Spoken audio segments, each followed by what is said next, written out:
Through 3 games this year, FAMU has punched straight, they punched up, they punched down, but no matter where they aim, every single time they've hit their mark. Oh yeah, it's locked on HBCU. Play my music. You are Locked On HBCU, your daily podcast covering HBCU sports.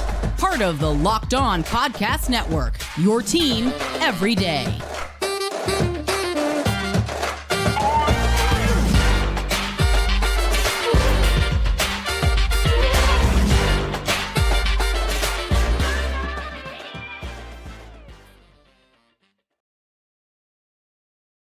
Family, welcome back to another episode of the Locked On HBCU podcast, your number one daily one-stop shop for everything HBCU athletics, Monday through Friday, part of the Locked On Podcast Network, your team every day. And I, of course, am Darian Gray, aka the Mouth of the South, Texas Southern alum and former TSU Herald Sports editor and current contributing writer at USA Today's Saints Wire. I appreciate you for going on this journey with me, making Locked On HBCU your first listen of the day, every day. And remember, just because the mic cuts off does not mean that the journey is over. Just means it's time to follow me on Twitter at South Exclusive, starts with an S, ends with an S. And today's episode is brought to you by Birddogs. Go to birddogs.com/lockedoncollege or enter the promo code lockedoncollege at checkout for a free water bottle. Be drinking in style whenever you get any purchase. You won't want to take your Birddogs off. I can speak to that personally. Now, today's episode will wrap up with Benedict College, who has been absolutely dominant through the beginning of their season. And it shouldn't be a surprise, but it's impressive nonetheless. Before that, we have our HBCU top 5, but you know how I get down. I'm always going to expand it. So we go into our 7 and specifically look at 6 versus 7, because for the second week in a row, Alcorn is over somebody that I personally don't feel like they should be over. But we kick all of this off with a conversation about the top dog in the SWAC, with a conversation around the big dog and one of the best teams in the HBCU landscape, specifically on the FCS level, and that's FAMU, because FAMU has completely handled business through the first 3 weeks of the 2023 season. FAMU has been in the upper echelon of the SWAC since entering the SWAC in 2021. That first year was so good. They were able to make it to the FCS playoffs. They were the second best team in the conference. Then you look at 2022, and I believe that's when it became Celebration Bowl or bust. It's been that way for 2 seasons now. This year, they're really showcasing what that means. But last year, I think within the FAMU circles, it was, look, we were that great last year. And we feel like we should have made it to the Celebration Bowl. This year, we have to. Obviously, they weren't able to accomplish that. And they also didn't make it into the FCS playoffs. Now, that last part is what I think scarred them. I believe not making it into the FCS playoffs last year made them say, you know what, we're not going to put ourselves in that position again. But when most people say that, they mean we're not going to be able to fail. We're going to make sure we get it done. But they said, you know what, this was our backup plan. Because this is every HBCU's backup plan. Nobody wants to make the FCS playoffs because they all want to win their conference, which would then put them in a Celebration Bowl. So FAMU looked at the playoffs, said, that's our backup plan. We don't want a backup plan. We don't want a safety net. We're going for the Celebration Bowl. We've always had Celebration Bowl on our mind. Now it's literally Celebration Bowl or bust, because with the scheduling, they've taken themselves out of the running for the playoffs. Now listen, this is not a criticism of that decision. This is just, in my opinion, a description, and an accurate description of where they currently stand. If you want to criticize it, fine, whatever. I'm not here to do that right now. I've done that before. I'm not here to do it now, because while operating without that safety net, FAMU has done everything to make sure that that will not matter. Because if FAMU comes in and they win the SWAC, what's there to say? If FAMU wins the SWAC, it doesn't matter if they operated with or without that safety net that we call the FCS playoffs, because it doesn't matter. No one's going to discuss it, because we'll be discussing whether or not they can win the Celebration Bowl. That's what we'll be talking about. And through the first 3 weeks, they punched up, they punched down, they punched straight. Every single time they've hit their target. It hasn't always resulted in wins. They're 2-1 right now. But every single time, they've hit their target. Let's look at the straight. Against Jackson State, this was a game that, to me, represented exercising some demons.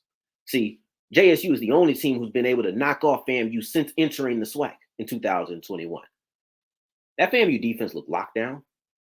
The FAMU offensive skill positions, they created a lot of opportunities for Jeremy Musa, and Jeremy Musa is typically reliable. He wasn't at his finest in that game, but you feel like he's going to pick it up. So you feel like, okay, Musa picks it up. These weapons clearly have potential. They can act upon the potential we've already discussed. Oh yeah, we about to get moving. We about to get active. So that's the game against Jackson State. Against JSU, they exercised the demon. They were able to beat the team that's never beat or they haven't been able to beat. And now they have firmly cemented themselves as the top dog within the SWAC. So then you go to the next week and you go against USF, sticking it within the state, right? So against South Florida, you punching up. That's a group of 5 FBS team. A lot of times they're not expected to win that game. This would have been an upset had FAMU been able to win. So it's not a problem that they lost this game. But throughout there, and I've said it before, if you're an upper echelon HBCU, you should be able to compete with not FBS teams like the Power 5, but specifically the Group of 5. These games should be and could be competitive to me. And they were able to compete with USF. Not only were they able to compete, they were right there with them and they had their own mistakes. And even throughout the mistakes, they still kept the game close. So they checked that box. Against Jackson State, you want to be able to come in and win. You want to win that game and you want to assert your dominance. Against South Florida, you want to show that you're one of those squads. As a matter of fact, they are one of those squads that are in the upper echelon. And Alabama coaches reached out to Coach Willie and said, you know what, Coach Simmons, you did your thing. I want to commend you on that. And then lastly, they play West Florida. And West Florida is the one where they're punching down. And a lot of people are saying that's a D2 school. Well, we've already went through the schedule. I don't really care what you say about the schedule. The schedule is a schedule. West Florida is a D2 team, a good D2 team, a team that made it to the semifinals last year, but a D2 team nevertheless, and people are going to have their comments about it. They didn't squeak by. And to me, this West Florida game represents a difference in 2023 from 2022. See, against 2022, they weren't as dominant. FAMU wasn't as dominant in 2022, but you come in this season and you knock them off by 21 points. Now you're dominating. I understand that the playoffs are no longer on the table, but the eventual destination doesn't change how they look. They might have been able to use some more style points last year to make the playoffs, but being dominant is a good sign for what they are trying to accomplish this year as well, which is getting to the Celebration Bowl. So let's go through this real quick. Jackson State, you punching straight. You dominated and you beat down an opponent that had been able to beat you the past couple of years and cemented yourself as the top dog within the SWAC. You punch up against South Florida and you keep that game competitive and you're right there with them, proving that you are an upper echelon HBCU. Then you punch down against West Florida in what could have been a trap game. You end up winning by 21 points. We can have conversations about, because I was one of them. I criticized the idea of not operating with a safety net. But if you ask me, as loud as your negativity and your criticism should be, your positivity and praise should be the same volume. Don't sit around here always up in arms and being loud about how things are going wrong, and then on that same subject, not come around and speak the same way when things are going right. Because then it sounds like you hating. And one thing about me, I ain't never been no hater. That's something I stand against. I ain't hating, all right? And if I'm going to criticize, I'm going to criticize because I thought it was risky. But so far, the risk isn't going to matter because FAMU has been dominant through week 1 through week 3. Now, moving forward, we're going to see, is FAMU able to move up to that number 1 spot in the rankings? North Carolina Central did lose to UCLA. Meanwhile, FAMU was able to come up victorious, even if it was over a D2 team. We're going to have to look at that as we continue with Locked On HBCU.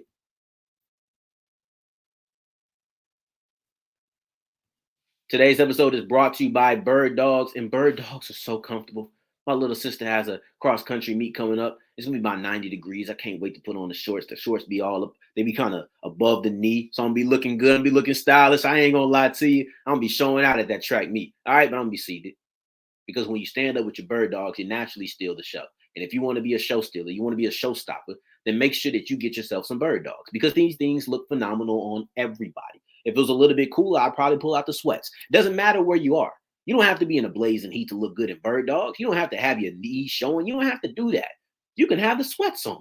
The sweats are phenomenal. I love the sweats. Matter of fact, I might put on the sweats tomorrow while I'm in the house just to change into the shorts when I leave the house. That's how much I like Birddogs. I might have a double feature of Birddogs on one day just because they look that good and they feel that good.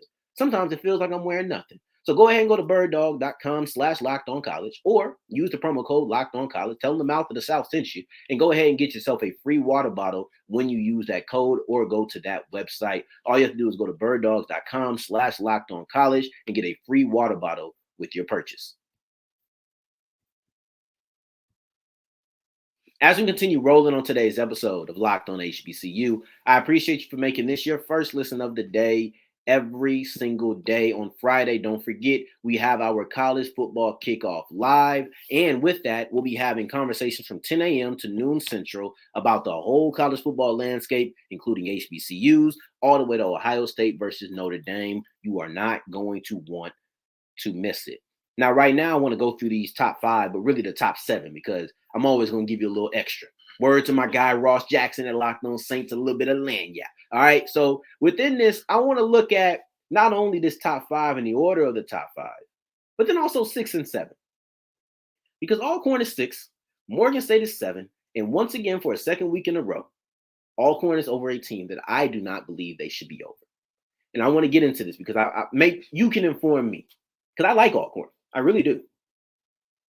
But I just would have had them 7 in each of these rankings. Anyway, let's get through 1 through 5. I'll start from 5 and move up. Because I already told you we got to see what 1 is and 2 is. I got to keep the suspense. I got to build it. I got to set the scene. So 5, you have Hampton. And I really do like Hampton there. Because Hampton just knocked off their second FCS opponent, which there's a couple of HBCUs who haven't done that. Most HBCUs have not done that, actually. Most HBCUs have not won 2 FCS games, but Hampton has been able to. They knocked off Grambling to start the year, and then they also knocked off Howard in a phenomenal comeback to prove that they are the real HU for yet another year in a row. We discussed that on yesterday's episode. I will tag it. I forget. It's been a while since I've done it. It's either on this side or this side, but it's one of them. But the only thing keeping Hampton from being 4 is the fact that they lost to Norfolk State. And that loss to Norfolk State is a rough one, right? Because you don't want to lose to them. They feel like one of the lesser teams in the MEAC this year. So even though you were able to knock off one of the contenders in the MEAC, you also lost to one of the teams who you don't believe is going to contend in the MEAC. They kind of cancel out.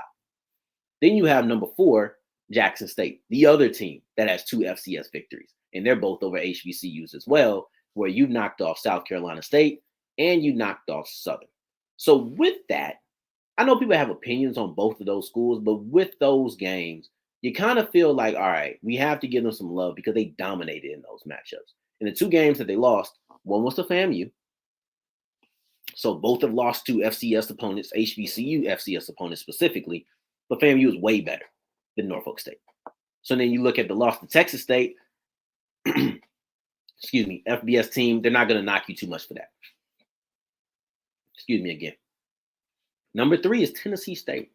Now, this is one that might get a little people riled up, or people a little riled up, I should say, because Tennessee State, they jumped Jackson State. Funny enough, they left the Southern Heritage Classic, but they've jumped Jackson State. And I'm supporting this decision because I think Tennessee State is riding a wave right now. And it has significantly less to do with what Jackson State hasn't done and more so to do with what Tennessee State has done. They knocked off UAPB, which isn't, a crazy victory. I'm not going to sit here and be like, oh my God, they knocked off the Golden Lions. Oh, what the heck? No, I'm not going to do that. But what I will do is say, you knocked off UAPB, then you came and knocked off Gardner-Webb. And with that game over Gardner-Webb, you got Eddie George, the biggest win of his career, which we also discussed. That was Monday. So the end of Monday show. Should I tag it again? Maybe. But anyway, so I like the wave that Tennessee State is riding right now. So I'm going to go ahead and rock with them being number 3. But drum roll, please. At number 2, FAMU. So it's been consistent. Since week 1 before the season, it's been North Carolina Central 1, FAMU 2. That is still the same. The reason that might have been up for debate is that FAMU just won against West Florida, and North Carolina Central just lost against UCLA. Specifically the way that they lost. I thought they might have changed it. Honestly, I kind of expected FAMU to be 1 because I thought that North Carolina Central lost in a certain way. I thought that North Carolina Central came in and it was a little too easy for UCLA, but that's a Power 5 school, very difficult matchup, and it wasn't used against them. And I think it probably helped that this week that it happened, they lost, or excuse me, the week that they lost to UCLA, FAMU only beat West Florida, which is a D2 team. And in these rankings, D2 teams do not help you, but they do hurt you. Now, if UCLA versus North Carolina Central would have happened the same week that FAMU beat Jackson State, I think you're looking at FAMU at number 1. It's all about timing. It's all about timing. But let's get into the one that's really getting to me. Right? We done gone through 1 through 5. I'll give it to you again. 1, North Carolina Central. 2, FAMU. 3, Tennessee State. 4, Jackson State. 5, Hampton. Now you get into 6 and 7 where I have my objection. 6, Alcorn State. 7, Morgan State. And I'll be honest, I kind of feel like this poll has overvalued Alcorn. And it's not because of what they've done this time. And listen, I like Alcorn. I think Alcorn is a good team. But oftentimes, this ranking is a ranking of resumes. Who resume looks the best? That you go through to every explanation. It's rarely an X's and O's breakdown, right? And I have no problem with that. It's every breakdown doesn't need to be that. But when you look at resumes, I just don't think Alcorn's resume was better than Prairie View's last week, when Prairie View was a spot below them. I think it was, if it wasn't 6 and 7, it was 7 and 8. I didn't think they had a better resume. They hadn't won a game. Alcorn hadn't won a game, and they were over a 1-1 Prairie View. And it was just confusing to me. And I was just like, I like Alcorn. I think they're going to be a player in the SWAC West this year. I think they're one of the favorites. I've said that before. They're actually one of the 3 favorites that I had that has not disappointed me. I haven't been disappointed with what they've done. But, I mean, they were over Alcorn, and they had lost to Southern Miss, and they lost to SFA. Now they're over Morgan State, and they still lost those first 2 games that I named because I just caught a brain fart, like I didn't just say it. But Southern Miss and SFA. So they still lost to them. And you're looking at 2 teams who are 1 and 2. But I'll ask you, who's 1 and 2 are you taking? 1 and 2 is 1 and 2. I get it. But if we're looking at it and getting a little bit more selective, who's 1 and 2 are you taking? Alcorn or Morgan State? Because that Southern Miss game wasn't close. That SFA game wasn't close. Now, they did just beat McNeese State. I'll give them that. That was a win. They got that. But then you look at Morgan State, and Morgan State, they knocked off nationally ranked Richmond. This is an FCS nationally ranked team. They were basically a play away. I mean, if the fumble does not happen and is not returned for a touchdown, I do not know. And this is at the end of the game. This isn't 5 minutes left. This is literally less than a minute left. They have a fumble return for a touchdown. If that does not happen, I believe you're looking at a 2-1 team, and a 2-1 team who knocked off an FCS nationally ranked team and knocked off an FBS squad. This is impressive. So, but their resume does say they're 1 and 2. Can't talk about ifs. Their resume sits at, I beat a top 20 team on our subdivision. I barely lost to an FBS team. And I did lose to Towson. And I understand that is kind of disappointing. But even with that one loss that you're looking like, that's disappointing, it's not enough for me to say that their 1 and 2 is not better than Alcorn's 1 and 2. And once again, I like Alcorn. I like the front line. I think they have something at Alcorn. Southern is disappointing me. Texas Southern is disappointing me. And I don't even know what's going on with Andrew Body. Like the questions at quarterback for Texas Southern kind of keep me from having any sort of faith in them. But that's tomorrow's episode. Spilled the beans. But overall, I'm like, I like Alcorn, but if we're looking at resume for resume, I do not believe they have that. And Morgan State's defense has been absolutely dominant throughout the majority of the season. I just think that Morgan State has looked better than Alcorn State 2 of the 3 weeks. The only thing that works against Morgan State is their win was week 1. Meanwhile, Alcorn's was week 3. And maybe you're valuing the kind of the recency. That's the word I'm looking for. Recency of it. Maybe that's what you're valuing. And saying, all right, well, you had those great games, but that was a while ago. So that's the one argument that I could see that works against Morgan State. But other than that, I just think that Morgan State's looked better 2 of the 3 weeks. So I don't know. You let me know. Am I tripping on Alcorn? Am I undervaluing them by saying that people are overvaluing them? The only people that's going to get me right is my everydayers. So you're going to have to comment on me. Let me know. But as we move forward with today's episode, we're going to go into Benedict College on a D2 level because they have been absolutely dominant to start this season. And I want to break down their production as we continue with Locked On HBCU.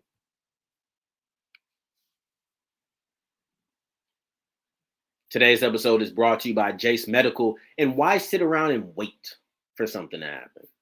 Why sit around and be like, okay, when this happens, I'm going to do this. Let's be proactive and let's go ahead and get the 5 antibiotics that come in the Jase case. Get the 5 antibiotics that come in the Jase case and have yourself prepared for whatever happens. Now, you can take them for emergency situations. My guy Ross, I know I'm referencing Ross, but that's really the big homie. So, like Ross says, he likes to tell the people in Louisiana, hey, this can be your hurricane emergency kit. It can be things like that. All it takes to get this Jase case is to make sure that you go to the website, fill out a simple online form, and sometimes they want you to talk to a licensed physician. Like, it's very simple. I just don't want you to be caught unprepared. I don't want you to be lacking and be like, oh man, I wish I had this. Stop all of that wishing. Go ahead and go to to jasemedical.com and go ahead and get you one of the 5 antibiotics. That's jasemedical.com, Jase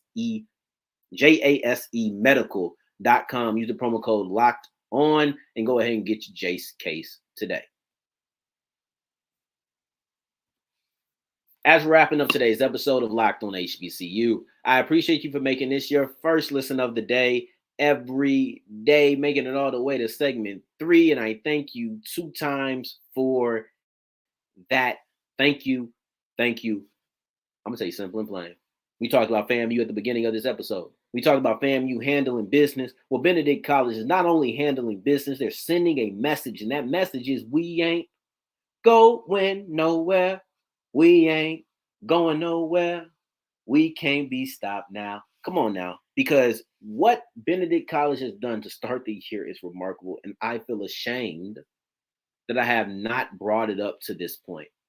But at the same time, I'm very happy that I haven't, because now it allows me to do the 3-0 start, the hot start for FAMU versus the hot start for Benedict College, and kind of have a thematic episode. And I love me a good theme. Not gonna lie to you, I love to do a thematic episode where some of the topics just align. We could do a double feature, or we can just call back to something. That's my thing. So for me to be able to do this, I'm kind of happy. I guess it's a silver lining and all of that. But overall, I'm a huge fan of what I've seen from Benedict College. And I don't want to make it seem like they're this underdog, like there's this squad that nobody believed in, and look at what they're doing. They were the number 17th ranked team in the country, not the number 17th ranked HBCU. They were the number 17th ranked Division II football team in the country, in the United States, in the nation, in the 50 states. They were number 17. All right, so I'm not trying to make it seem like an underdog story, like nobody could have seen this coming. However, they did just lose their quarterback in Eric Phoenix. And I feel like when you lose your quarterback, you have something to prove. Everybody wants to prove that their ranking was justified. But when you lose your quarterback, at least in the mouth of the South world, that means you got to really believe, or you really have to prove something. And for them, they came out and proved it. I will say this, they opened up conference play, and technically they took a step back. Technically, because for the first time this year, literally, for the first time this year, they've allowed a point, a singular point, and they allowed a touchdown, and they beat Lane College by a score of 54-7. And that's taking a step back. Run it back. Benedict College just started conference play, and technically, they took a step back.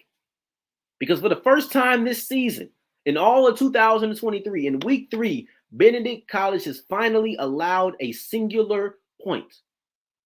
In the first 2 weeks, it was a shutout. Against Lane College in week 3, they won by a score of 54-7. And that's a step back. Y'all hear me? Like the things that this dominant defense has been able to do is ridiculous. 54-7. They scored 52 points, 34 points, and 54 points this year. That's been the offensive output in each week. 52, 34, 54. 34-0 is their smallest margin of victory. I don't think y'all hear me, man. Like, the smallest margin of victory throughout 3 weeks is 34 points. And I don't know what's more impressive, the offense or the defense.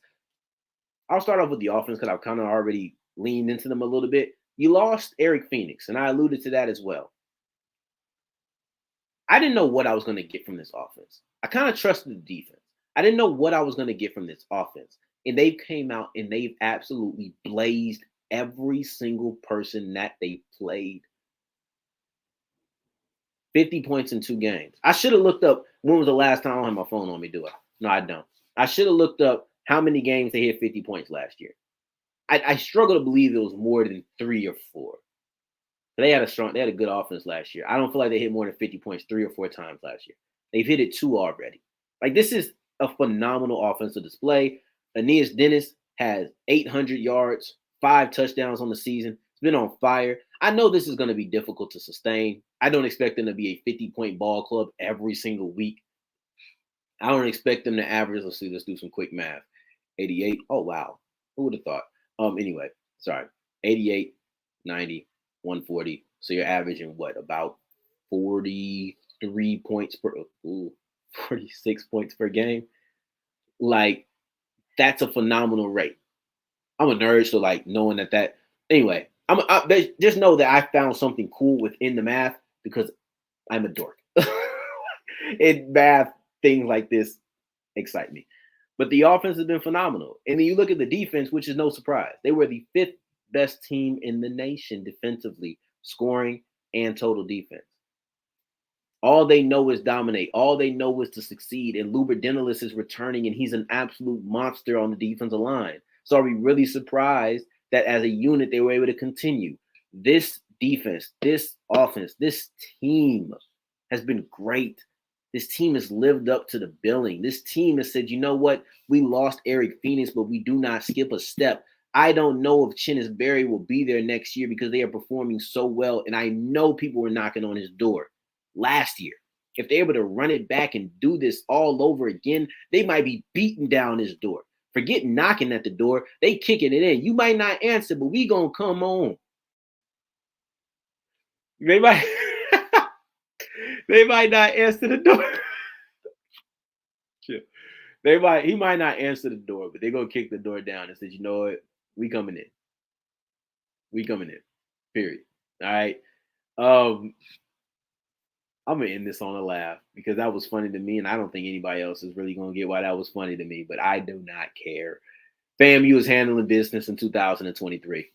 I still want to know, am I undervaluing Alcorn because I feel like they shouldn't have been above the teams they were above these past 2 weeks in the rankings? But lastly, if you have to take one message from this, that's that Benedict College is telling you, we ain't going nowhere. And if you have to take one message from me, make sure that your negativity, if you got to take one message from me, make sure that your praise and your positivity is loud as or louder than the negativity and criticism. There you go. Mouth to the South. But I appreciate you for making this your first listen of the day. Every dayers, come back. Tomorrow, we'll be breaking down the state of the SWAC. We're going to get into where the SWAC stands today, Andrew Body's injury concerns, and then also game of the week, because it's all SWAC this week, including our actual game of the week, and then the extras, the parsley, the little lanyap that we throw on there every single Thursday. So make sure you're looking out for that. And in the meantime, in between time, if you're looking for me, you can find me on Twitter at South Exclusives. Until the next time that we hear each other, family, take care, stay blessed. Peace.